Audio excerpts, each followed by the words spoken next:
Hey guys, tonight we're diving deep into the intriguing and complex history of the Joseon Dynasty, a period that shaped so much of what we know about Korea today. From the rigid social hierarchy to the intellectual struggles for reform, it's a fascinating yet often forgotten story. Imagine living in a world where every aspect of your life is dictated by an unyielding system of order and tradition. Would you thrive, or would you find yourself struggling? So, before you get comfortable, take a moment to like the video and subscribe, but only if you genuinely enjoy what I do here.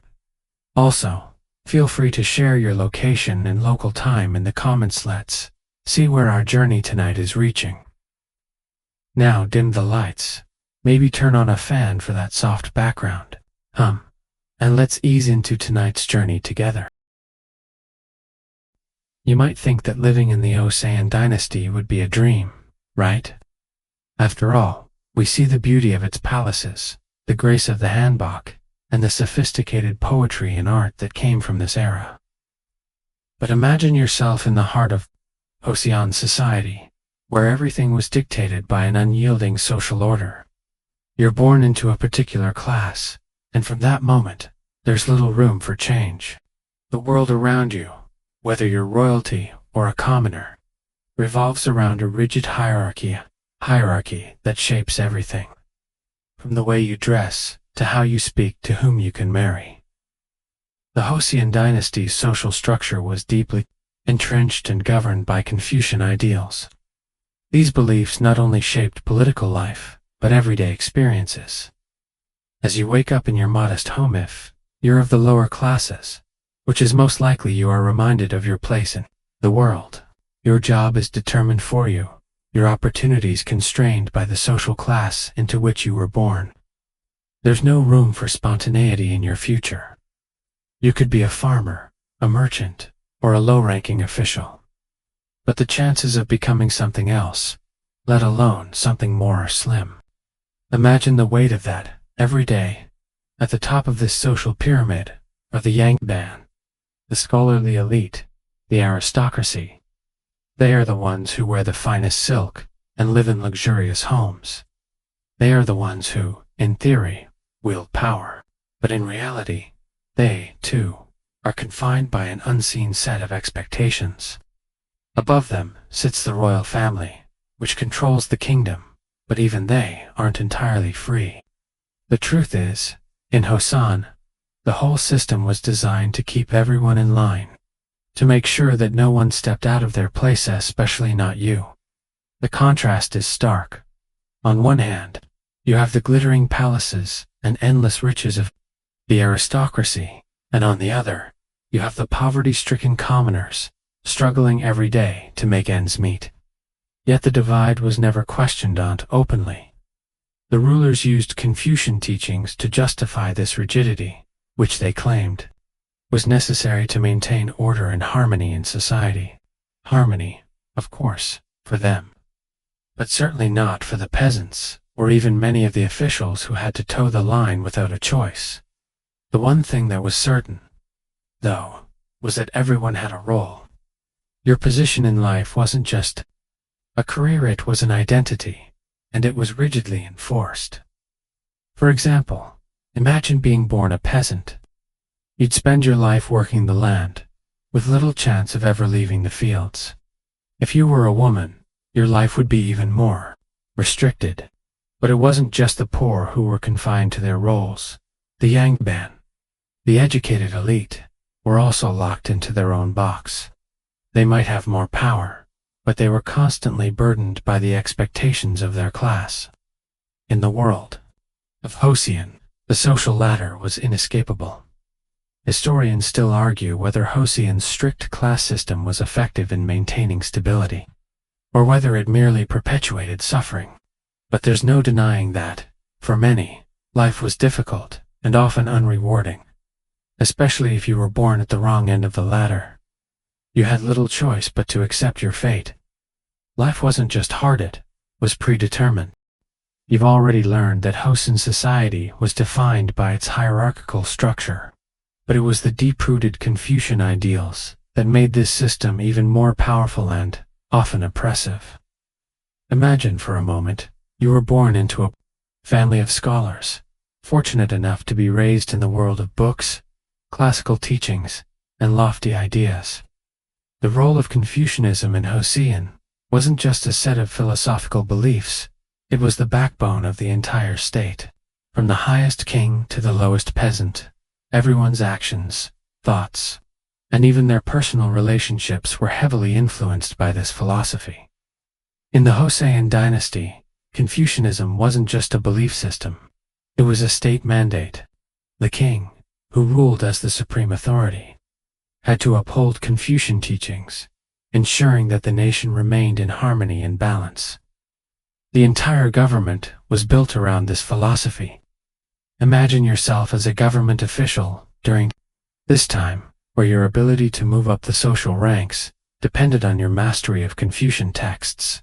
The higher your rank, the more involved you were in upholding the principles of loyalty, propriety, and filial piety, which became the sacred pillars of Joseon society. Now, you may wonder how this impacted the average person, especially the commoners. Well, even for you, as someone born outside the elite classes, Confucianism played a crucial role in shaping your life, albeit in a more indirect way. Confucian values emphasized respect for authority, loyalty to the state, and the importance of family above all. But for you, a commoner, these teachings primarily acted as a constant reminder of your place in the world, your family's role, the kind of work you did, the way you interacted with your superiors. Everything was influenced by these values. The lives of common people were not meant to stray from the established norms. Your behavior was constantly scrutinized, not just by your peers, but by the government officials who were determined to ensure that no one strayed from the Confucian path it was. However, in the royal court, where Confucianism truly showed its power, the Joseon kings were not only political leaders, but also moral exemplars. They were expected to embody the very virtues that Confucianism espoused. And their reign was judged not just on their political achievements, but on their ability to maintain this moral compass. Their every action was a reflection of their commitment to Confucian ideals. But here's where things get interesting. The kings of Joseon were not always the paragons of virtue they were expected to be. Political intrigue, court conspiracies, and even personal desires led to behaviors that were far from ideal. Historians still debate how much Confucian ideals were practiced in the royal court, compared to the degree to which they were manipulated for power. Take King Yongzhou, for example, who reigned during the 18th century. His reign is often regarded as one of the more successful ones in terms of stability and governance. Yet, behind the scenes, the court was riddled with intrigue. Political factions constantly vied for power, and the king himself had to navigate this turbulent landscape. His reign also saw the rise of various intellectual movements, including the Silhak reform movement, which quietly challenged the rigid Confucian structures. But even so, these ideals permeated every corner of Joseon life, affecting everything, from the structure of the military to the rituals of the royal court. You, as a member of this society, are always aware of the delicate balance of power and responsibility. Even if you're a commoner, the influence of Confucianism affects how you view the government, your family, and even your moral duty. The kingdom is so deeply invested in these principles that it affects your daily life, whether you're aware of it or not. In a sense, the kingdom itself is like a living organism, constantly striving for balance and order according to Confucian laws. But you, as an individual, can only exist in this system. You cannot reshape it. Historians continue to argue whether Confucianism's influence helped Joseon maintain peace and stability for centuries, or whether it also contributed to the kingdom's eventual stagnation. While the dynasty lasted for over 5 centuries, it was precisely these ideals that created an environment so rigid and oppressive that it began to suffocate the potential for reform. Now, Imagine that you are not just a member of the daily routine of Hosein society, but someone involved in the rich cultural and intellectual undercurrents that were quietly bubbling beneath the surface. Beneath the visible, rigid hierarchy of Hosein lay a world of mystery and quiet resistance. This world wasn't visible to everyone. It was hidden in libraries, intellectual circles, and, sometimes, in secretive whispers between scholars. One of the most fascinating aspects of Joseon was its intellectual life, which was both influenced by Confucianism and also subtly pushed back against it, especially through the intellectual movement known as Silahok, or practical learning. Picture yourself as a scholar in the late 16th century. The world around you is dominated by Confucianism, but you find yourself increasingly frustrated by the limitations it places on real-world knowledge. You're part of a growing movement that insists that intellectual pursuits should not just reinforce the old ways, but should focus on practical knowledge that benefits society. This is the birth of Silahok, a reformist movement that quietly questioned the efficacy of the rigid Confucian system. Unlike the traditional scholars who only engaged with ancient texts, the Silahok thinkers were focused on more practical knowledge: agriculture, economics, even the treatment of the poor. For the first time, scholars began to ask questions like, what does this philosophy really do for the common people? Imagine the subtle thrill of reading or discussing new ideas in hushed tones, knowing that challenging the status quo might have consequences. The government, which was still deeply rooted in Confucian ideals, didn't exactly embrace these ideas. To the powerful elite, Silahok was seen as a threat to the established order. But in the quiet corners of Hosein, in study rooms and academies, these new ideas began to take root. You might even find yourself in one of these groups, your mind stirred by the possibilities of change and intellectual rebellion against centuries of tradition. This intellectual movement was also deeply tied to the kingdom's economic reality. Hosein faced ongoing financial instability, and Silahok scholars believed that the country's reliance on outdated economic systems and excessive tribute collection from peasants was a major reason for this. They advocated for land reforms and improved agricultural practices that would benefit the common people. Imagine the challenge of advocating for policies that would redistribute wealth from the aristocracy to the farmers. A daring proposal when the hierarchy was so entrenched. The Silahok thinkers also promoted new agricultural methods and technologies that could better sustain the growing population, which had been steadily rising since the early Hosein years. But this wasn't just a movement of practical ideas. It was also, at its heart, a mystery, a questioning of the old ways that seemed so deeply ingrained in the fabric of the kingdom. The aristocracy and the ruling classes, who derived their power from the old Confucian structure, viewed Silahok as dangerous because it encouraged questioning, and questioning could lead to instability. Those who supported these ideas were often marginalized, or worse, silenced. Imagine yourself living in such a time, where ideas with the potential to change the future could also be seen as seditious. The quiet revolution of Silahok wasn't immediately successful, but it laid the intellectual foundation for some of the reforms that would come later in Korean history, even influencing some of the debates around modernity in the 19th and 20th centuries. Historians still debate whether these early reformist ideas had any lasting impact on the fall of the Joseon Dynasty, or whether their influence was too subtle to matter in the grand scheme of things.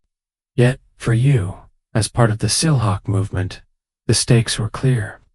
You were part of something larger, something that might not change today, but could change tomorrow. This was one of the hidden worlds of Hosein, an undercurrent of quiet thought and inquiry, slowly chipping away at the vast walls of the Confucian hierarchy. In many ways, it was a battle that would never be fought publicly, but was fought instead with ink, paper, and the quiet murmurs of discontent. It wasn't the type of battle that would make the front page of history books, but for those who engaged with it, it was a revolution nonetheless. As we turn our attention now to the upper echelons of Joseon society, the contrast between the intellectual pursuits of the Silahawk thinkers and the lives of the elite becomes even more stark. Here, in the royal palaces and noble estates, the weight of power and privilege is unmistakable. Imagine yourself stepping into the lavish halls of a Yangban household, where every detail from the arrangement of furniture to the way food is served, carefully curated to uphold the family's prestige. You'd see finely crafted furniture, delicate porcelain, and intricate paintings, all meant to symbolize the family's status and moral superiority. These were the signs of success in Joseon trappings, of a life that could hardly be more removed from the reality of the peasant, or even the low-ranking scholar. But life in this world of luxury and power wasn't as free and easy as you might imagine. Yes, the Yangban were the highest class in society, but their lives were also filled with rigid expectations. They were burdened by their roles, held in place by an invisible set of social obligations that weighed as heavily as any crown. Imagine waking up every day knowing that your entire existence is dictated by an all-encompassing system of ritual, responsibility, and moral duty. Your children must succeed in the civil service exams. Your every action is scrutinized by your peers and the state. Even the way you walk, the tone of your voice, and the way you speak to your elders are all prescribed by the teachings of Confucius. What's more, there is an ever-present tension within the royal court, which serves as a microcosm of the struggles faced by the elite. The king, who may appear to be at the top of the hierarchy, was often at the mercy of his officials, his courtiers, and even the Confucian doctrines that governed his reign. Kings like Sejong the Great Hu are celebrated for their achievements, such as the creation of the Korean script, were simultaneously caught in the intricate web of palace politics. They had to balance their own vision for the country with the powerful factions of the court, who were often more concerned with their personal interests than the well-being of the nation. Imagine being the ruler of a kingdom, only to realize that you are not as free as the peasants you govern. Instead, you are ensnared by the expectations of your advisors, nobles, and even your family.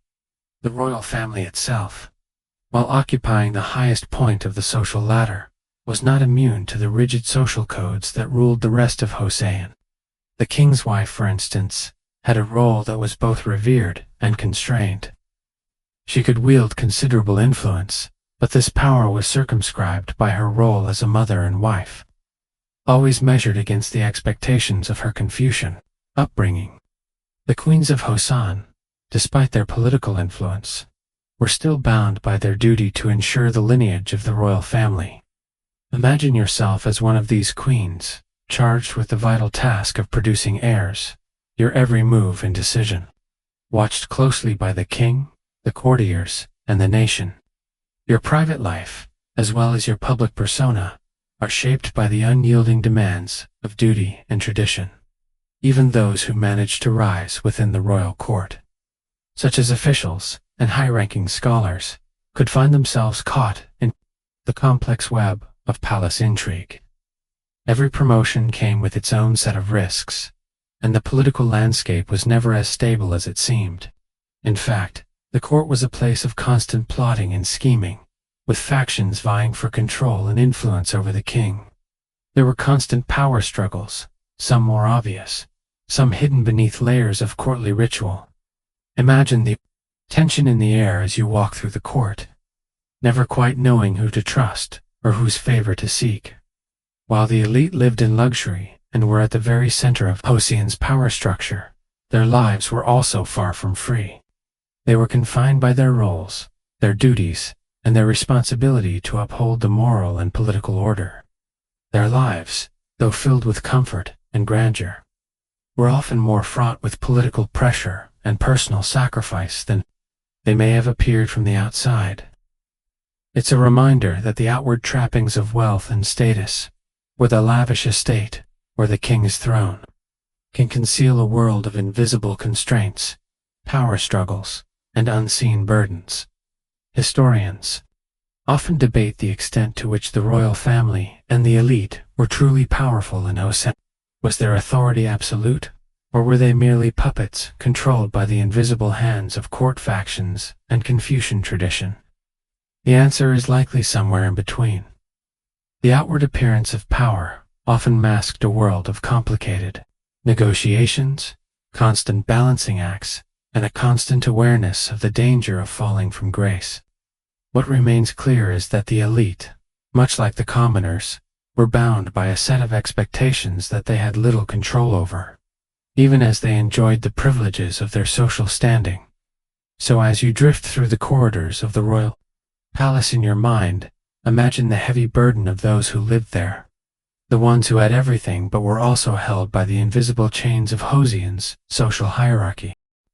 Now that you've had a glimpse into the world of the elite, let's step away from the palaces and explore the daily life of the vast majority in Joseon, the common people. Imagine yourself waking up before dawn, the air still cool and crisp, and the world around you bathed in the dim light of early morning. You're a farmer, perhaps, or a craftsman, tasked with working tirelessly to support not just your family, but the entire system that upholds the Joseon Dynasty. Your life, much like that of your ancestors, is defined by the land you work on, the craft you master, and the unyielding social order that surrounds you. As a farmer, every day is a constant struggle to ensure the survival of your crops. You rise before the sun and labor in the fields, your back aching as you till the soil or tend to the rice paddies. The work is endless, the seasons unforgiving. Imagine the sound of the wind rustling through the fields, the feeling of sweat dripping down your face as you bend over to plant or harvest. The rhythm of your life is dictated by the seasons, by the needs of the land, and by a system that expects you to keep working without question. The only reward for your labor is a meager living, just enough to get by, and the promise of a future where your children may inherit your role. There's no escape from this, no upward mobility, no chance to break free from the cycle of labor. This isn't to say that your life is devoid of meaning, though. In fact, the community around you plays a vital role in sustaining you. There's a shared sense of solidarity among the lower classes, a bond formed through mutual struggle. The local market, where goods are traded, becomes a vital space for you to gather with others, exchanging news, gossip, and sometimes the remnants of your hard-earned goods. The market's atmosphere is alive with the smell of fish, grains, and freshly made tofu, with the hum of voices bargaining over prices. You find moments of respite here, even if they are fleeting, before returning to your tasks. But even in the market, the social hierarchy is palpable. There's little room for deviation from your designated place. If you're a farmer, you're unlikely to cross paths with the yangban, the educated elite, unless you're delivering your produce to their estates. These elite are not often seen in the market, and when they are, their very presence makes others shuffle aside, bowing in deference to their social superiority. The difference between you, a humble peasant, and them, the wealthy scholars or officials, is obvious. There's no mistaking who holds the power. This power dynamic is reinforced every day, subtly reminding you of the unbreakable barriers between your world and theirs. But this world, despite its limitations, also has moments of beauty and joy. As you toil in the fields or sit down for a humble meal, there's a quiet rhythm to your life. The days blend together in a steady flow, and though your circumstances may never change, there's a comfort in the predictability. It's not a life of luxury, but it's a life lived with purpose. In the evenings, after a day's labor, you might sit with your family, sharing a bowl of kimchi or rice, savoring the warmth of their company as the night sets in. This is the essence of life for a commoner in Joseon. Life marked by hard work, but also by community, by the slow passage of time, and by the shared understanding that, for all its struggles, there's beauty in the simplicity of the world around you, even in the harshest moments, though, Your survival depends on the larger system that governs Joseon. You are beholden to your landowner, and your taxes are collected with an iron hand. These taxes, which often leave you with little to live on, are the price you pay for a place within this rigid hierarchy. And the price is steep. Your labor is exchanged for just enough to survive, but never enough to thrive. And yet, you must continue, because there is no alternative. Historians often debate the true extent of the suffering of the common people in Joseon, but the reality for you is clear. Survival is a constant struggle. The system might seem unyielding, but you adapt to it, day by day, in a way that feels almost second nature. You don't challenge it. You simply endure it. It's a cycle of life that has repeated itself for generations, and it's one that will likely continue for generations to come. There are no revolutions, no outcries, just a steady persistence, a quiet acceptance of the system that governs every aspect of your life. Still, every so often, you might hear whispers of change, of new ideas spreading among scholars, of movements that question the system. But for now, these are just whispers, and for someone like you, the reality is clear. Change is unlikely. The world you inhabit is defined by its strict rules, and while some may dream of something different, the truth is that your life will most likely remain tethered to the land, to the duties of your class, and to the unyielding expectations of Joseon society. The rhythm of daily life for the commoner is one of hardship and persistence, but even as you toil in the fields or craft your wares, there's another, more insidious layer to Joseon society that impacts you. The ever-present threat of famine. The cycle of seasons, while comforting in its predictability, can also be devastating. You've seen it before, periods of drought that leave the soil barren, or floods that wash away your crops. Every year brings new challenges, and as the seasons change, so too does the struggle to survive. This uncertainty is something you've grown accustomed to.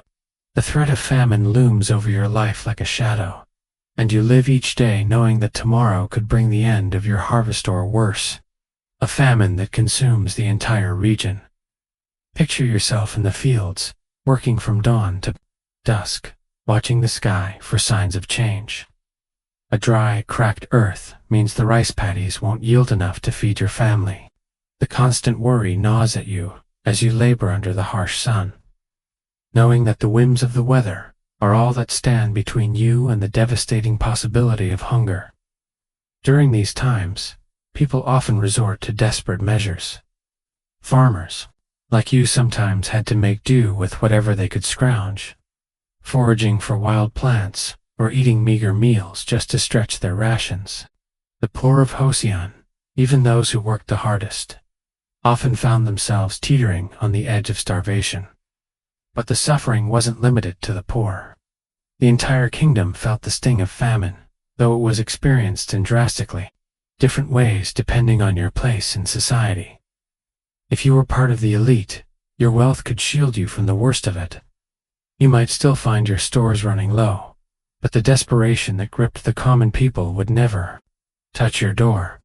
For those in power, the response to famine was often dictated by politics rather than concern for the people. The government might impose new taxes or increase tribute demands, further exacerbating the suffering of the farmers who were already struggling to survive. Imagine, though, that you're one of the wealthier officials in the capital, tasked with overseeing the response to the crisis. You are acutely aware that famine will soon hit the city's walls, and the only thing standing between you and a public disaster is the ability to manage resources and quell any unrest. But the truth is, no one, not even the highest officials, could truly protect themselves from the ravages of nature. Famine was a great equalizer, one that could bring down even the most powerful families, ruining their estates and diminishing their political power. Historians continue to debate the scale of famine's impact on Joseon society. Some argue that the famine was an inevitable consequence of poor land management and insufficient infrastructure. Others claim that it was a result of the elite's corruption and the overtaxation of farmers. What is undeniable, however, is the impact that such disasters had on the stability of the dynasty. Time and again, natural disasters, weather floods, droughts, or pestilence, exposed the weaknesses in the system and strained the fragile social fabric of Joseon society. For the common people, the cycle of famine was just another reminder of the precariousness of life. You are reminded constantly that your survival depends not only on your labor, but also on the whims of nature. You can work as hard as you like, but when the weather doesn't cooperate, all that labor is for naught. For many, this constant uncertainty became a way of life, one that shaped how they viewed their future and their place in the kingdom. And yet, despite the constant threat of hunger and loss, the resilience of the people is something that has endured through history.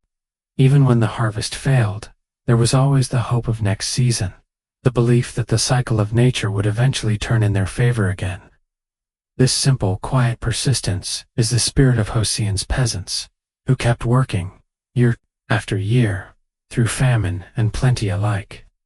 It's a testament to their strength and fortitude. Even in the face of overwhelming odds, the true cost of famine was not just in the loss of crops or the devastation of families, it was in the way. It exposed the fragile nature of Joseon's social order. Famine, like disease, didn't recognize rank or class, but it did serve to highlight the deep inequities in the system. The elite could avoid its worst consequences, but the poor were left to bear the full brunt of nature's fury. This divide between the rulers and the ruled would ultimately fuel the undercurrents of unrest and discontent that simmered beneath the surface of Joseon society for centuries. As the threat of famine looms large, so too does the ever-present tension in Joseon society surrounding the elite's struggle to maintain control. Imagine that you are a scholar, living in the capital, filled with aspirations of passing the civil service exams and becoming one of the coveted officials in the kingdom. You dedicate yourself to the study of Confucian texts, working tirelessly to master every principle and philosophy that will allow you to advance in the rigid hierarchy of Joseon. The exams are a brutal test of endurance and intellect, and only those with the right connections and social standing even have a shot at success every day.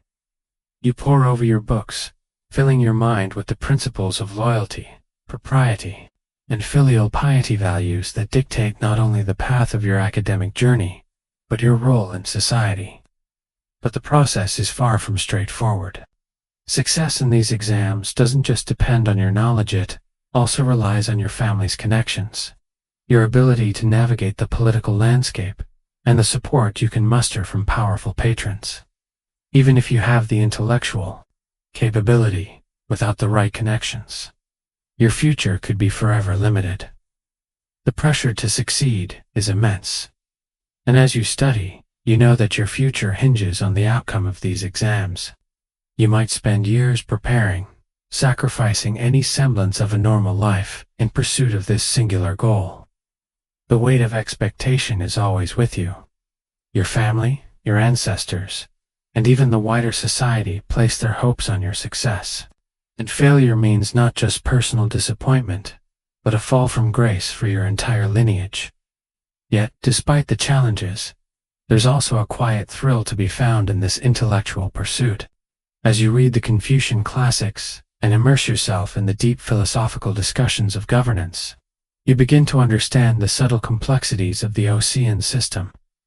You begin to see that power, although often in the hands of a few, is an intricate web, one that you can, with enough effort, potentially navigate. Your success isn't just about knowledge, it's about strategy, positioning, and leveraging every bit of social capital at your disposal. But even as you work tirelessly toward your goal, you cannot ignore the growing unrest around you. While you study in the quiet of your room, the city outside the academy is alive with whispers of dissent. Farmers are struggling under oppressive taxes, and rumors of rebellion, quiet but persistent, begin to spread. You can hear it in hushed conversations in the market, or in the eyes of the low-ranking soldiers who guard the city gates. People are beginning to question the structure of the system that has kept them in poverty for so long. You, too, feel the unease, but the weight of your scholarly pursuits keeps you focused. There is little time for such distractions. And yet, you can't ignore the gnawing feeling that something might eventually have to give. For now, though, your path remains clear. You're immersed in your studies, obsessed with passing the civil service exams, and earning your place in Joseon's prestigious bureaucracy. But, like so many others, you are at the mercy of the system. You know that. Without passing these exams, your life will be forever relegated to a life of mediocrity. Success means power, status, and the opportunity to change your destiny. And yet, even as you strive for this success, there's the unsettling realization that you, too, are a cog in the same machine that perpetuates the same social structure that binds the common people in poverty. Historians still argue whether the examination system was truly the great equalizer that it was supposed to be. On one hand, it offered the promise of social mobility, a chance for those with talent to rise above their station. But on the other hand, the system was designed to preserve the power of the elite. It was a game in which only those who had the right family background, the right patrons, and the right education could truly succeed. For many, it was simply an illusion of meritocracy. As you sit in the quiet of your study, surrounded by books and scrolls, you may wonder if this system will ever change. The dream of upward mobility is tantalizing, but the reality of Joseon's deeply entrenched social order makes it clear. For most, success in the civil service exams is not just about hard work and intellect. It's about navigating a labyrinth of privilege, connections, and timing. Success, in this world, is rarely just about what you know. It's about who you know, and how well you can play the game. The system has become a cycle, one that perpetuates itself by rewarding those who are already in positions of power, while leaving those at the bottom to struggle for any opportunity to rise. Yet, for you, the scholar, there is still hope, still the dream, that through your diligence and knowledge, you might one day break through. Whether that dream is achievable or not, is a question that has yet to be answered by history. As you continue your journey through the intellectual halls of Joseon's bureaucracy, there's another, perhaps darker side to this pursuit of power and status. It's not just the battle for social mobility that defines the elite. It's also the constant battle for control and influence within the royal court itself. The very palace that symbolizes power and prestige is also a place where political intrigue runs rampant, and even the slightest misstep can lead to the most dangerous of consequences. Imagine yourself, not as a scholar, but as an ambitious court official, someone who has managed to secure a position in the royal palace. The work here is heady. You're surrounded by the trappings of power, the silken robes of nobility, and the regal beauty of the palace's gardens. But despite the grandeur, there is no escaping the tension in the air. You have just entered the world of Joseon's political elite, and you quickly realize that your survival here depends not just on your intellect or ability to serve the king, but on your ability to navigate the intricate webs of alliances, favors, and even betrayals that exist within the court. As you walk through the palace corridors, you see the shadows of the past and the future looming over every corner. The stakes are high, and in this environment, one wrong move can mean disgrace or worse. The court, much like the rest of Joseon, society is divided into factions, each vying for the king's favor and influence. These factions are often based on family ties, ideological differences, and even personal vendettas that have been passed down through generations. Imagine the quiet murmurs as you move through the court, the side glances, the whispered conversations. You are constantly aware that, at any moment, the balance of power could shift. One faction could rise to prominence, pushing another to the brink of ruin. And you, a newly appointed official, must choose your allegiances carefully. Every conversation, every meeting, every decision could tip the scales in one direction or the other. You are both a player and a pawn in this political chess game. Behind closed doors, there's a harsh reality. Power is never certain. Kings are often manipulated by their advisors, and the royal family, despite its outward appearance of absolute authority, is riddled with its own internal strife. Even the king, the supposed supreme ruler of Joseon, is sometimes little more than a figurehead. His decisions are heavily influenced by his closest advisors, who are themselves embroiled in their own power struggles. In some cases, kings were even murdered or exiled by those who wielded real power behind the scenes. For example, King Guanghai, who reigned during the early 17th century, was removed from the throne in a coup despite his relative popularity. Imagine yourself in the place of the courtiers during such a time, wondering if the same fate might befall you should the political winds shift. In the midst of this power struggle, your life is anything but secure. You must be cautious with your words, selective in your friendships, and always aware of who holds the king's ear. Every conversation you have could be a step towards securing your position or a potential betrayal. Even the smallest misstep could cost you dearly. One wrong word, one slip of the tongue, could have you exiled to the farthest corners of the kingdom, or worse, sent to the executioner's block. It is a life lived in constant tension, where even your closest confidants might have their own agendas, and where the slightest hint of disloyalty could lead to your downfall. For the common people, the goings-on of the royal court are distant and often incomprehensible. They can't see the whispered conversations in the palace, the slow burn of conspiracy, or the manipulation that shapes the decisions made by their rulers. They simply see the effects of those decisions, the ever-increasing taxes, the harsh punishment of dissenters, and the constant reminders of their place in the rigid social order. Yet, despite the distance, these struggles within the court impact them directly. Every shift in power can lead to changes in policies that affect everyone, from the scholar vying for a position to the peasant struggling to make a living. And as the court factions shift, so too do the chances for reform, for better or worse. Historians still debate how much the constant political turmoil within the court contributed to the eventual decline of the Joseon Dynasty.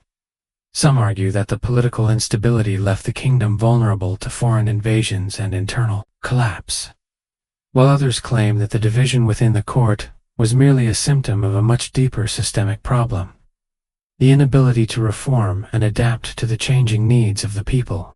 Regardless of the cause, one thing is clear: the elite's constant struggle for power, while seemingly distant from the lives of the common people, was deeply intertwined with the social fabric of Joseon. The kings, courtiers, and officials were all part of a system that, despite its outward appearance of stability, was rife with instability and uncertainty. In the end, no matter where you stand in this vast hierarchy, whether you're a lowly scholar, a commoner, or a member of the royal court, you are caught in a web of power, loyalty, and intrigue. And while the royal palace may seem like a place of splendor, it's also a place where every decision, every alliance, and every whisper could change the course of your life forever. By now you've seen the intricacies of Joseon's political life and the profound impact of the Confucian hierarchy. But there's an element that underpins every layer of this society: the fear of rebellion. The idea of rebellion, in any form, was anathema to the very foundations of Joseon, where stability was sacred and order was paramount. Yet, despite the overwhelming power of the state, the ruling classes had to contend with constant, simmering discontent. Imagine yourself as a member of the lower classes, someone who sees the disparity between the lives of the elite and your own struggle to survive. There are moments when the weight of oppression feels unbearable, and the whispers of rebellion, though dangerous, become hard to ignore. The lower classes, especially peasants, were often the ones who felt the brunt of the kingdom's policies. They worked long hours in the fields, gave up much of their crops to taxes, and were constantly at the mercy of the weather. Yet their lives were dictated by the demands of the state and the landowners. With every season's harvest came the burden of taxation. The government expected to take a significant portion of the produce, leaving the farmers with little to feed their families. Even in times of famine, the tax burden remained, and the peasants, who were already struggling to survive, were left to face the consequences alone. This constant cycle of hardship bred resentment that over time began to find its voice. Though open rebellion against the government was virtually impossible for the common people, there were small uprisings, protests, and revolts that erupted from time to time, fueled by the desperate need for change. These uprisings, though often short-lived, were deeply significant. They were the manifestation of a boiling frustration that the elite simply could not ignore. One such rebellion, the Donghak Peasant Revolution in the late 19th century, was a particularly noteworthy example. Though it occurred after the Joseon Dynasty had already begun to falter under pressure from foreign powers, it revealed just how deep the dissatisfaction of the common people ran. The Donghak movement, born out of the religious and political dissatisfaction of the peasantry, gathered momentum as it challenged both the foreign presence in Korea and the oppressive social order. Imagine yourself among the peasants rising in revolt, no longer willing to endure the unbearable weight of poverty and neglect. You join the protest, not just for a better life, but for a chance to be heard, to finally break free from the system that has kept you silent for so long in the context of Joseon's rigid hierarchy. Any rebellion was a dangerous act, one that could result in brutal retribution. The government's response was often swift and merciless. Rebellions were crushed quickly, and the perpetrators were punished severely, sometimes with execution or exile. Yet, the fact that these uprisings occurred at all was a testament to the growing tension within Joseon society. The ruling elite, despite their wealth and power, could not completely suppress the desires for change that simmered beneath the surface. The system, though designed to be unyielding, had cracks that could, at times, widen into fractures. And though the elite rarely recognized the depth of the common people's frustration, the threat of rebellion was a constant reminder that power, no matter how entrenched, is never invulnerable. What's fascinating is that these uprisings were not just about a desire for economic relief or better conditions. They were also about the rejection of the very social order that defined Joseon society. The peasants, particularly in movements like Donghak, sought to overthrow the Confucian structure itself, which they viewed as a system that perpetuated inequality and cruelty. Imagine the radical thought of questioning a system that has been in place for centuries, a system that defines who you are, what you can do, and where you fit in society. For the common people, the rebellion wasn't just about food or taxes, it was about dismantling the very structures that kept them in chains. Historians still debate the extent to which these uprisings were indicative of a broader, systemic failure within Joseon. Some scholars argue that these rebellions were more a response to the external pressures on the kingdom, such as the influence of foreign powers like China and Japan, than a sign of deep dissatisfaction with the social structure itself. Others believe that these movements were an early indication that the Confucian system, which had governed Joseon for centuries, was slowly being questioned and was ultimately unsustainable. Whatever the case, these moments of unrest are a stark reminder of how even the most seemingly invulnerable systems can be challenged. They reveal the cracks that exist beneath the surface, and they show that no matter how deeply entrenched a hierarchy is, it will always be subject to the pressure of those beneath it. The government's response to such revolts often involved not just brute force, but also propaganda. The ruling elite would paint the rebels as misguided, or even as enemies of the state, framing their resistance as a threat to the very fabric of Joseon society. By discrediting the rebellion and its leaders, The elite sought to maintain their legitimacy and keep the public on their side. However, such tactics were rarely successful in the long term. Despite their attempts to suppress rebellion, the social and political issues at the heart of these uprisings remained unresolved. The cycle of oppression continued, creating fertile ground for future revolts and reforms. Ultimately, these uprisings represent a moment in Joseon's history when the cracks in the system became too significant to ignore. Though the uprisings were quelled, the discontent that gave rise to them lived on, slowly eroding the foundations of the dynasty. And though they were often brutally suppressed, they marked the beginning of a much larger wave of change that would eventually lead to the end of the Joseon Dynasty and the beginning of a new era in Korean history. Now that we've ventured into the simmering discontent beneath the surface of Joseon society, it's time to take a closer look at the enigmatic world of the Joseon Dynasty's military. This might seem like an odd detour, especially given how the elite and the scholars dominate the narrative of Joseon's historical structure. However, the military, though often overlooked, played a crucial role in maintaining the empire's power, especially in the face of constant foreign threats. Picture yourself as a soldier in Joseon, tasked with defending the kingdom from both internal and external dangers, yet bound by the same rigid social hierarchy that governs every aspect of your life. You wear the same basic armor as the next soldier, eat the same rations, and spend your days preparing for war, an unglamorous yet vital task. Joseon's military, like its society, was structured around strict codes of duty and loyalty.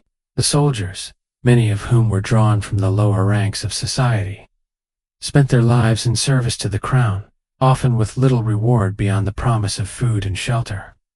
You, as one of these soldiers, find yourself living a life of discipline and austerity, spending long hours training, often in harsh conditions, and facing the ever-present threat of war. The kingdom's borders were constantly under threat, especially from the rising powers of Japan and the Qing dynasty.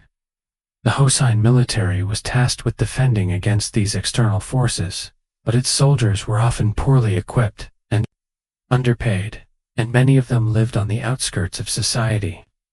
Overlooked and undervalued, the primary goal of the military, aside from defense, was also to maintain internal order. The Joseon military wasn't just about fighting foreign invaders. It was also about keeping the peace within the kingdom. As a soldier, you were often called upon to enforce the will of the state, putting down uprisings and ensuring that the peasants followed the rules set by the elite. This dual role, as both defender of the kingdom and enforcer of the social hierarchy, placed you in a difficult position.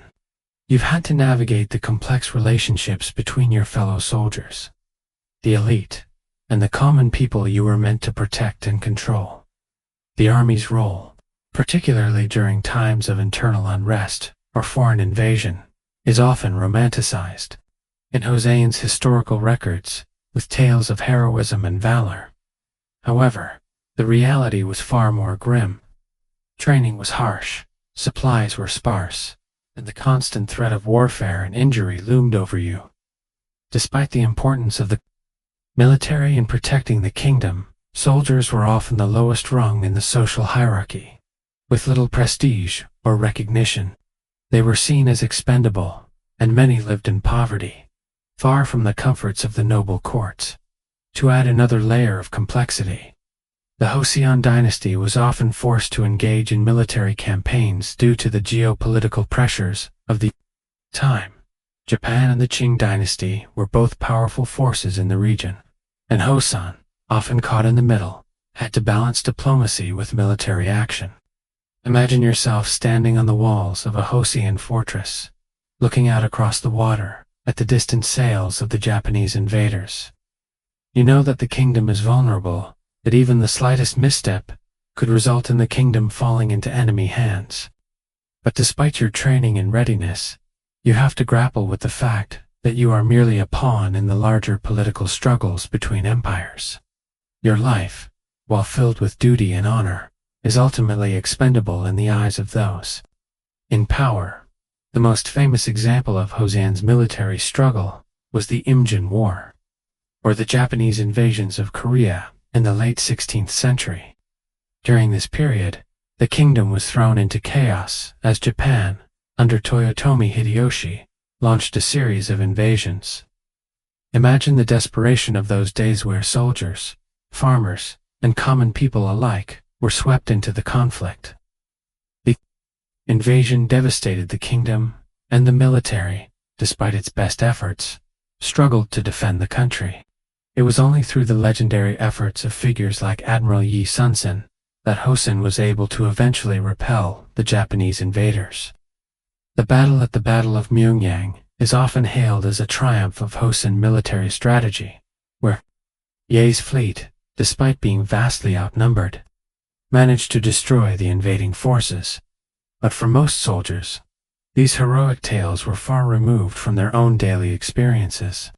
You, as a soldier in the Joseon military, would be more familiar with the grind of daily life, the constant preparation, and the long stretches of time spent away from home. Your family's life may not have changed much, even as you fought to protect them.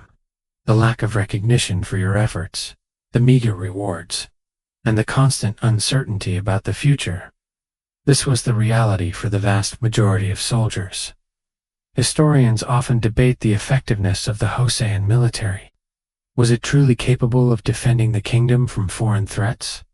Or was it a symbol of a nation that had grown complacent and weak?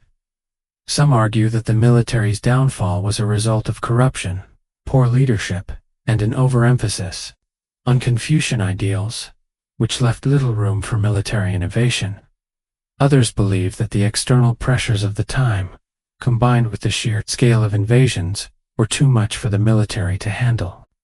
Either way, the military's struggles were emblematic of the broader issues facing Joseon, where a deeply entrenched social structure and rigid bureaucracy made it difficult for the kingdom to adapt to the rapidly changing world around it. For you, as a soldier, the work may feel thankless, but your service is a vital cog in the machine that keeps the kingdom running. Despite the hardships, you hold on to the belief that your duty is noble, that you are protecting the land and the people you love, even if the world around you seems indifferent to your sacrifice.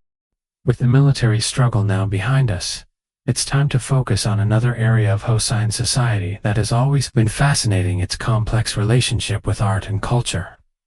On the surface, the Joseon Dynasty was built upon the rigid foundation of Confucianism, which valued scholarship, order, and propriety above all else. But beneath this veneer, the dynasty also gave birth to a rich and unique artistic tradition. Art, particularly painting, ceramics, and literature, became not just a means of personal expression, but also a tool of social control and, at times, a quiet form of resistance. Imagine yourself as an artist during the Joseon Dynasty.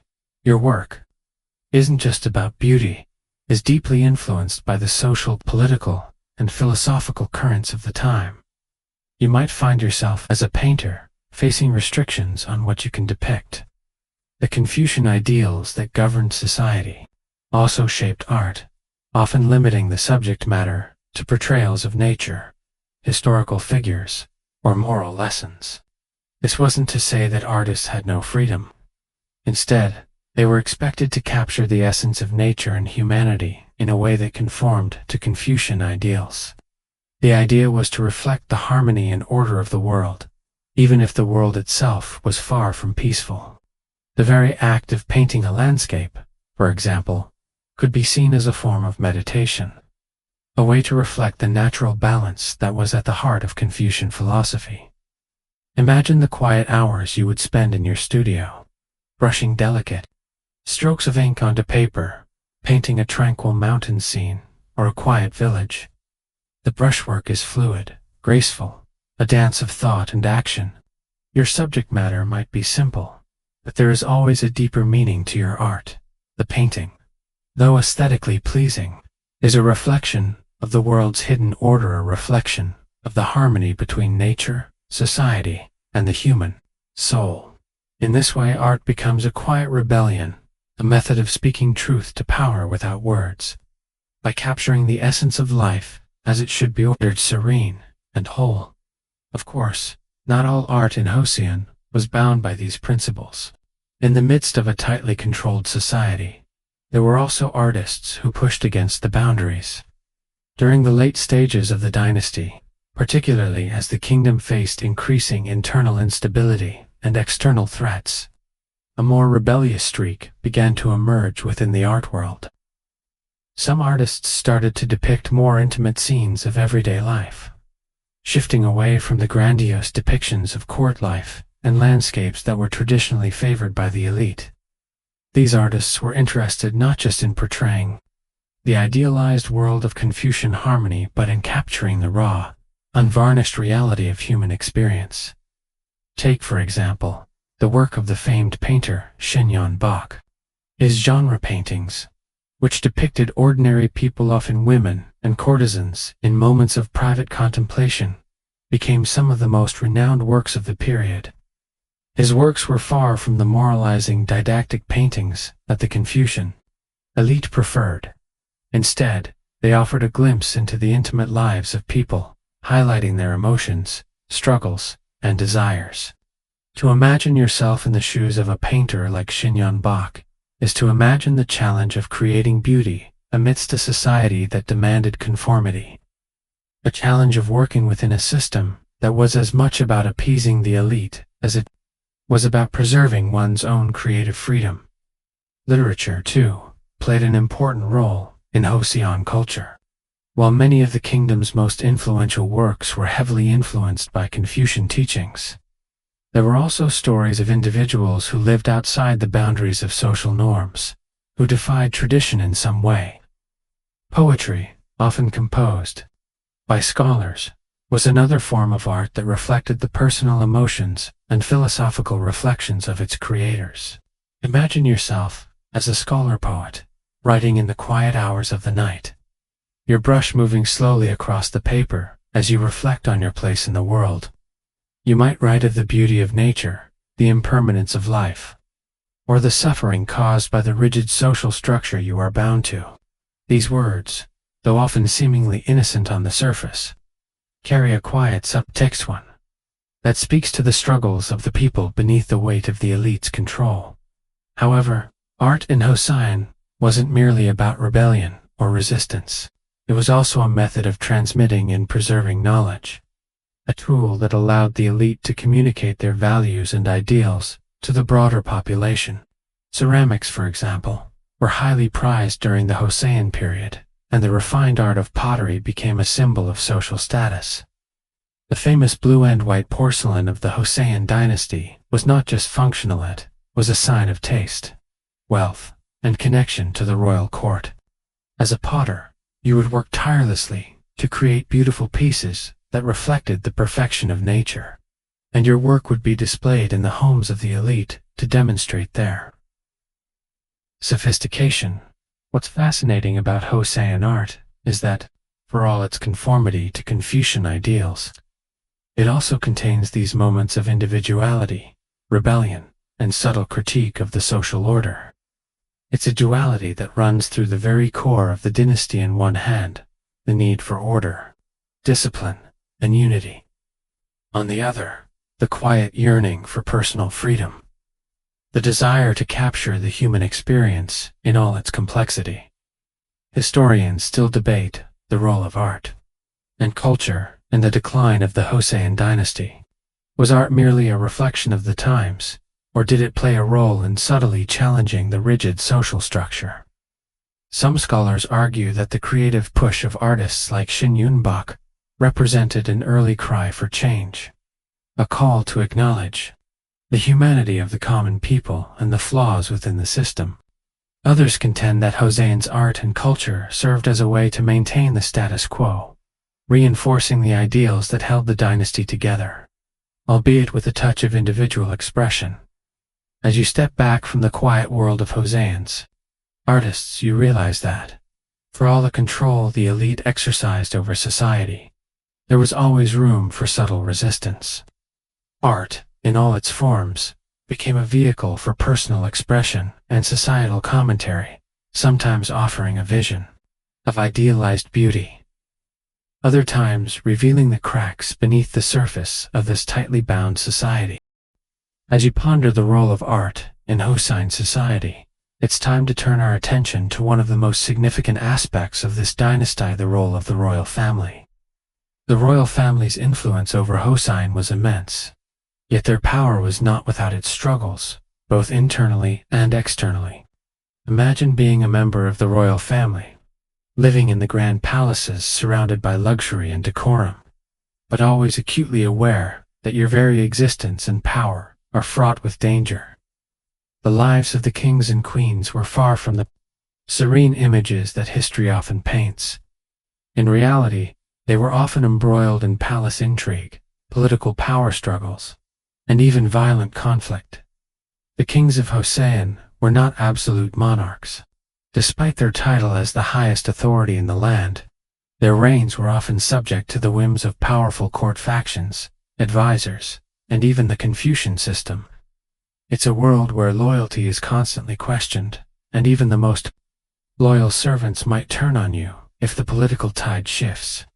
Imagine, for example, being King Hai, who ruled during a turbulent period of Joseon's history. Though he was a competent ruler, his reign ended in disgrace when a coup removed him from power. Hai was forced into exile, despite having done much to strengthen the kingdom's position in a time of external threats. His story is a reminder that, in Joseon, power was as fragile as it was fleeting. For the royal family, the greatest challenge often came from within. The court was filled with scheming factions, each vying for influence over the king.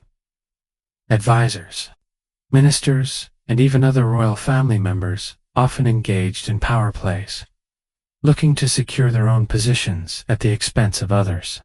The queen, for example, while enjoying a high status, was often not as free as one might imagine. Despite her power as the king's wife, her role was confined by Confucian traditions. She was expected to produce an heir to the throne to ensure the dynasty's continuation, but she was also subject to immense political pressure. Imagine being a queen who must balance the demands of her role with the reality of palace politics, knowing that the wrong alliance or misstep could lead to your downfall. The lives of the princes and princesses, too, were filled with uncertainty. While their future might have appeared secure, their lives were far from easy. You could be born into royalty, but your future could be determined by the whims of your father, your advisors, or even your enemies within the court. There were many cases where princes were sidelined or even executed due to palace politics. Royal succession was never guaranteed, and a prince who was seen as a threat could easily be removed to make way for another. It was a dangerous game of survival, where family ties were often strained by the need to maintain power. For the royal family, the palace itself became a labyrinth of intrigue. As a member of this family, you would constantly be navigating a web of conspiracies and shifting allegiances.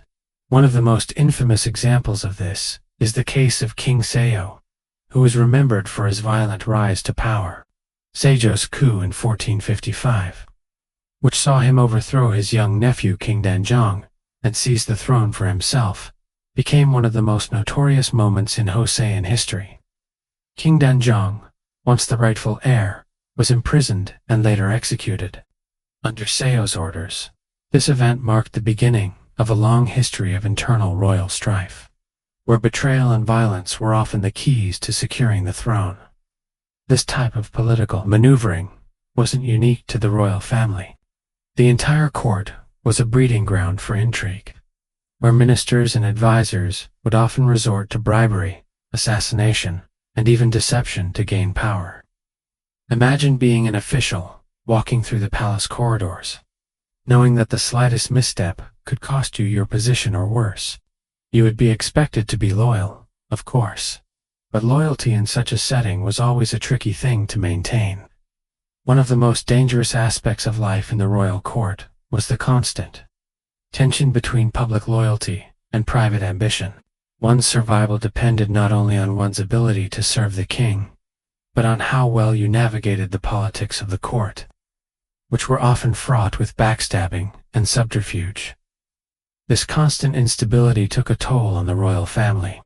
Kings and queens were often ill-prepared to deal with the pressure of maintaining their power, and many struggled with the weight of their responsibilities.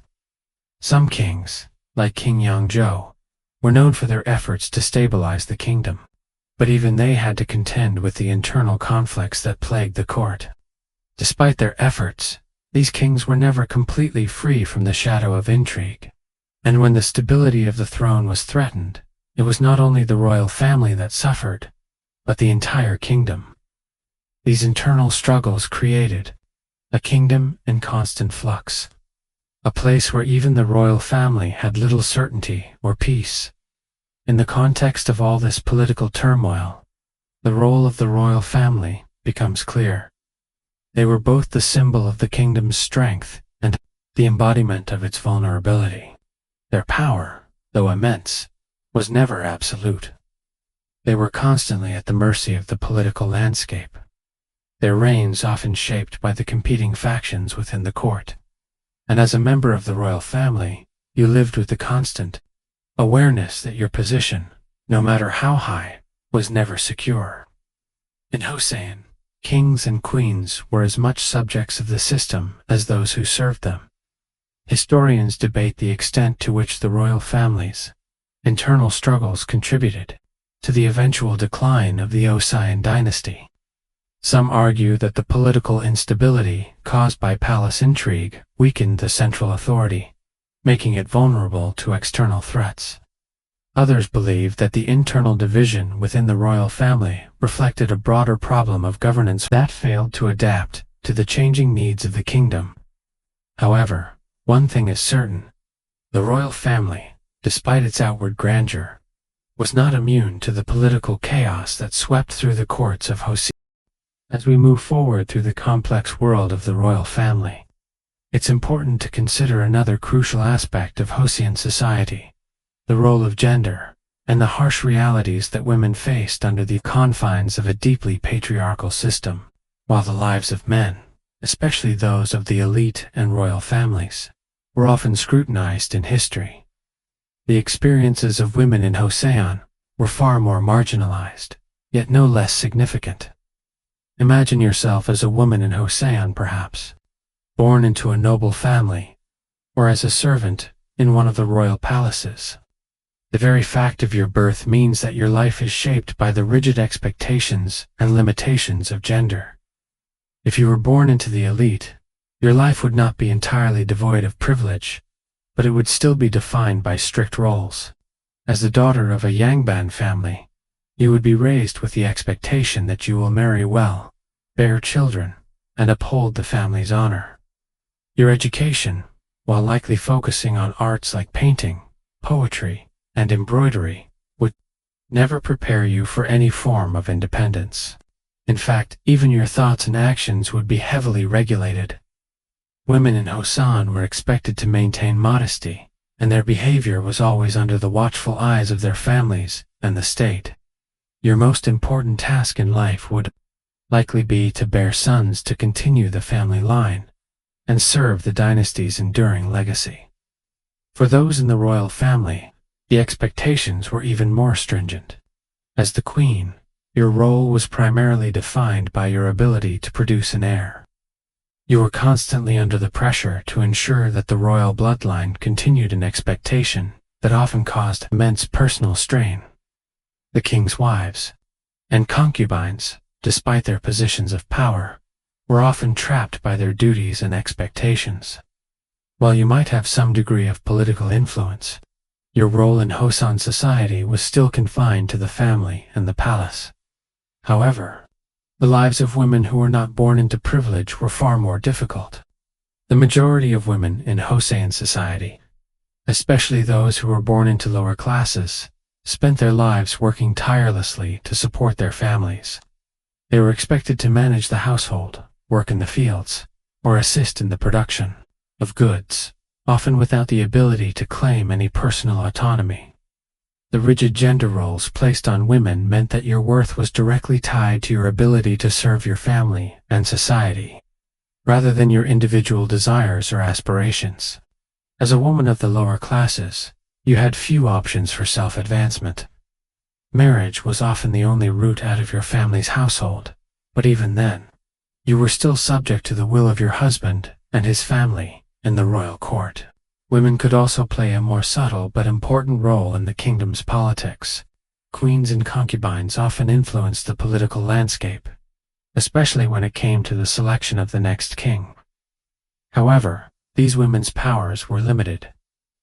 They may have been able to influence decisions in the court, but their voices were rarely heard outside the confines of the palace walls.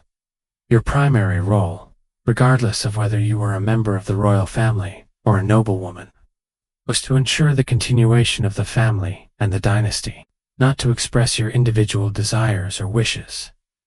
Despite this rigid structure, women in Joseon were far from passive.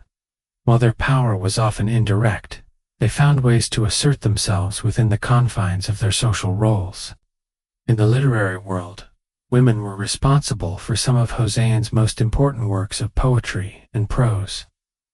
Imagine yourself as a woman poet in this period, writing in the privacy of your home or in the corners of the palace, reflecting on your experiences and the frustrations that come with living in a system that constantly seeks to define your worth by your gender.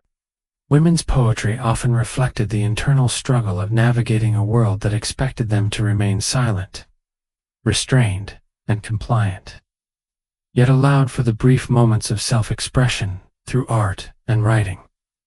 Take, for example, the works of Lady Haijong, the mother of King Jeongjo, who was famous for writing her memoirs, known as the Memoirs of Lady Haijong.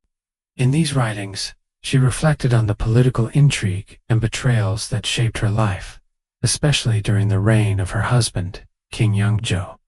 Her account offers a rare glimpse into the personal life of a queen in Joseon and provides a window into the world of royal women who, despite their seemingly lofty positions, were often caught in the crossfire of palace politics. As Lady Haijong's memoirs reveal, being a queen in Joseon wasn't just about luxury and power. It was about surviving the internal conflict and intrigue that defined the royal court. Despite all these restrictions, Joseon women still played an active role in shaping the cultural and intellectual life of the kingdom. They contributed to the flourishing of art, poetry, and even intellectual movements.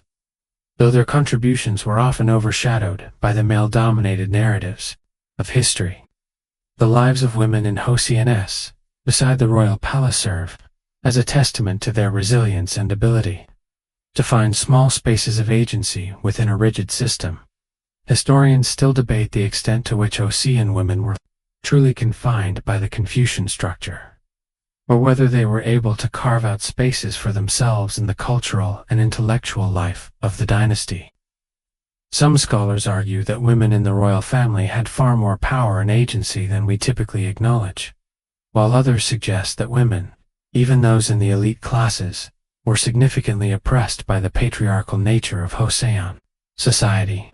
Regardless, it is clear that women, whether as queens, concubines, or commoners, had to navigate a deeply restrictive social order, where their roles were defined for them, yet they still found ways to assert themselves and impact the cultural fabric of their time. As we move forward, it's essential to understand the consequences of Joseon's strict social hierarchy, not just on the royal family or the commoners, but on the intellectual and philosophical progress of the kingdom. As we've already seen, Joseon was governed by the rigorous ideals of Confucianism, but this framework was not without its flaws. While Confucianism provided a sense of order and stability, it also became a barrier to much-needed reform. The intellectual rigidity that defined Joseon society, especially in the later years of the dynasty, made it difficult for the kingdom to adapt to the changing political, social, and economic pressures of the time. Imagine yourself as a scholar in the late Joseon Dynasty. You've spent your life dedicated to the study of Confucian classics and have diligently adhered to the expectations of your class. But as time passes, you begin to sense that something is wrong.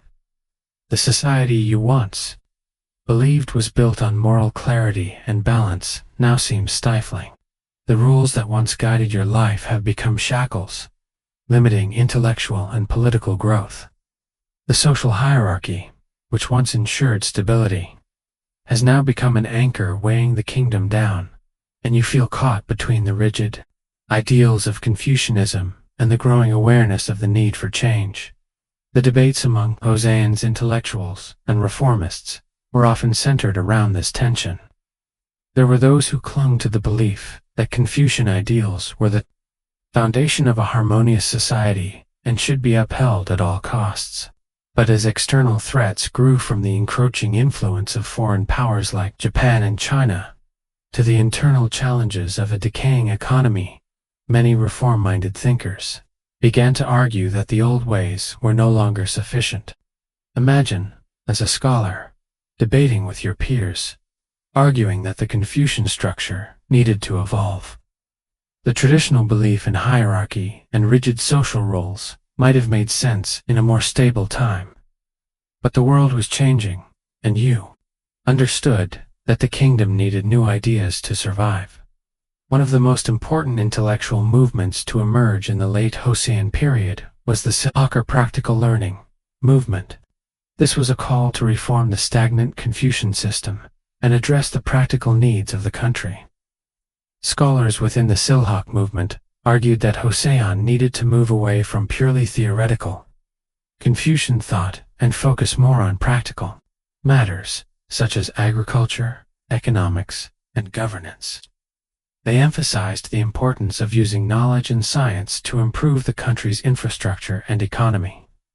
As a scholar in this movement, you might focus on things like land reform, advocating for the redistribution of land from the aristocracy to the common people. You might argue that the aristocracy's accumulation of wealth and land was harming the kingdom and that social and economic reform was necessary for survival. However, this intellectual push for reform was met with significant resistance. The Confucian elites who held power in the royal court and the aristocracy were reluctant to give up their privileges.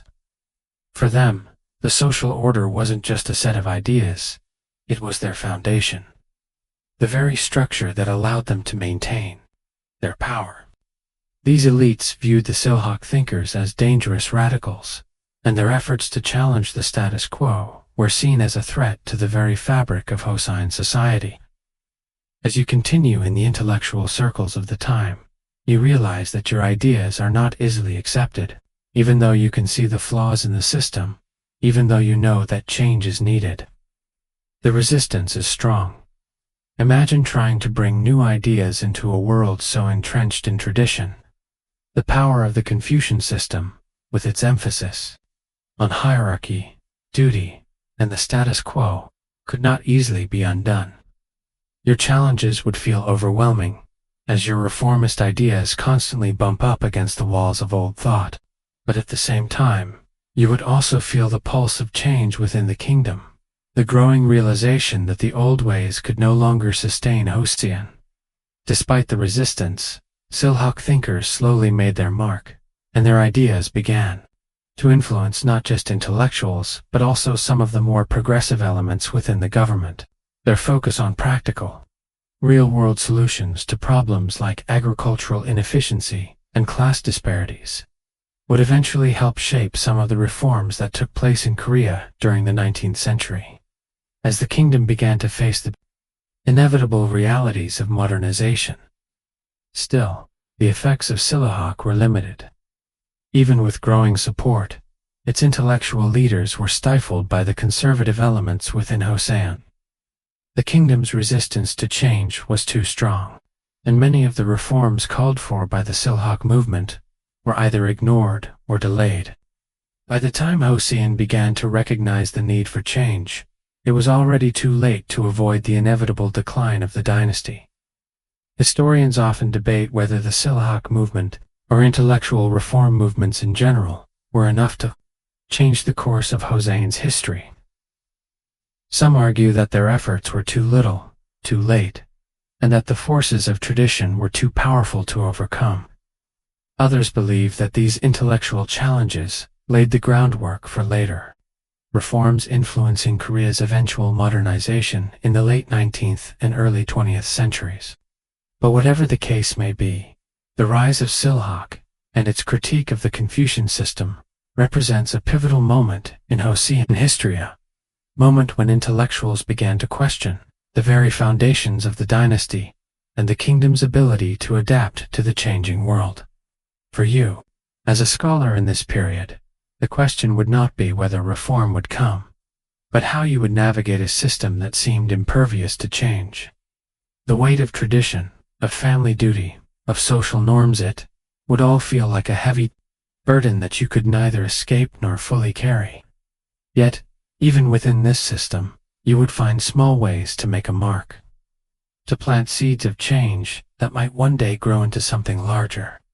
Despite the resistance, the intellectual pursuit for a better future continues. As we reach the final stage of our journey through the Joseon Dynasty, it's time to reflect on the legacy of this once mighty kingdom. Despite its eventual collapse, the Joseon Dynasty left an indelible mark on Korean history, shaping the culture, governance, and social structure that continue to influence Korea to this day. The questions about whether Joseon's strict hierarchy, its Confucian ideals, and its eventual resistance to change were the reasons for its decline are still up for debate. However, as you walk through the remnants of the kingdom, the quiet palaces, the ancient streets, the empty fields, you begin to sense the complexity of this once great society and how its legacy persists even in the modern era. Imagine standing in the heart of Seoul today, walking past the majestic Gyeongbokgung Palace, one of the many remnants of Joseon's grandeur. The palace, though it has been renovated and restored over the years, still holds the quiet echoes of the past. You can picture the bustling court life of the Joseon era, the king, the courtiers, the scholars, and even the servants all moving through the grand hallways, navigating a system of hierarchy that was as rigid as it was omnipresent. And yet, even as you stand there, looking at these grand structures, you feel the subtle shift of time. Joseon is gone, but its impact is everywhere. The deeply ingrained Confucian values, which once guided the kingdom, still influence modern Korean society. Family, respect for authority, and education remain cornerstones of Korean life, just as they were during the Joseon period. However, it's not just in the traditions that we see Joseon's lasting influences. In the very nature of modern Korean identity, much of the structure of Korean society today, including its political and social systems, finds its roots in Joseon's hierarchical framework. Though modern Korea has evolved far beyond the restrictions of the past, the legacy of Joseon is complex, filled with both pride and regret. The strict class structure, while a source of stability and order, also created deep inequalities that took centuries to undo. The Confucian ideals that brought about harmony also stifled intellectual progress and innovation. The Joseon dynasty's resistance to change, particularly in the later years, prevented it from adapting to the rapidly changing world. These tensions between tradition and progress, between stability and stagnation, are what ultimately contributed to its decline. The final years of the Joseon dynasty were marked by external pressure and internal turmoil. As foreign powers, such as Japan and China, began to impose their influence on the Korean peninsula, the once mighty Joseon state struggled to maintain its sovereignty. The rigid Confucian system, while effective in maintaining internal order for centuries, was ill-equipped to handle the external forces that sought to reshape Korea's place in the world. The inability of Joseon to reform and modernize in response to these external threats hastened its downfall. Imagine the sense of helplessness that must have swept through the royal court and the intellectual elites as they watched their kingdom crumble under the weight of foreign influence, unable to adapt to the changing times. The fall of Joseon was not a single event, it was a slow, painful process that took decades to unfold. As we look back at the Joseon period, we see not just the triumphs of its greatest rulers and the achievements of its intellectuals, but also the limitations of its social order and governance. The collapse of Joseon was a reminder that even the most well-established systems of power, no matter how ingrained in the fabric of society, are vulnerable to the forces of change. It was a reminder that the human desire for freedom, justice, and progress cannot be fully contained by any system, no matter how carefully crafted. Yet, despite its eventual fall, Joseon's legacy lives on in the modern world. In the language, the culture, the traditions, and the very values that continue to define South Korea, the fingerprints of Joseon can still be found. The art, literature, and philosophy of the Joseon era still influence contemporary Korean thought and culture. Even the very concept of duty and honor, central to Confucianism, continues to resonate with people today. The world may have changed, but the echoes of Joseon remain sometimes subtle, sometimes profound, but always present. For you, as a modern-day observer of Joseon's history, the lessons of this once great dynasty are clear. The rise and fall of the Joseon Dynasty serves as a powerful reminder that no system, no matter how entrenched, can remain unchallenged forever. The resistance to change, the reliance on tradition, and the failure to adapt to new realities eventually led to the collapse of the kingdom. But it is also a story of resilience, of a society that thrived for over 5 centuries, deeply shaped by its ideals and its people. As you reflect on the story of Joseon, you realize that history is not just a record of past events. It's a reflection of the human experience itself. The rise and fall of empires, the tension between tradition and progress, the struggle for power and autonomy. These are themes that continue to shape the world we live in today. And while the Joseon Dynasty may no longer exist, its impact is still felt in the quiet traditions of Korean society, in the lessons we can learn from its successes and failures, and in the ongoing journey of a people who continue to shape their own future. Now, as you prepare to drift off to sleep, let the quiet echoes of Joseon's history fade into the background, knowing that the lessons of the past, much like the soft whispers of a dream, continue to shape the world around us.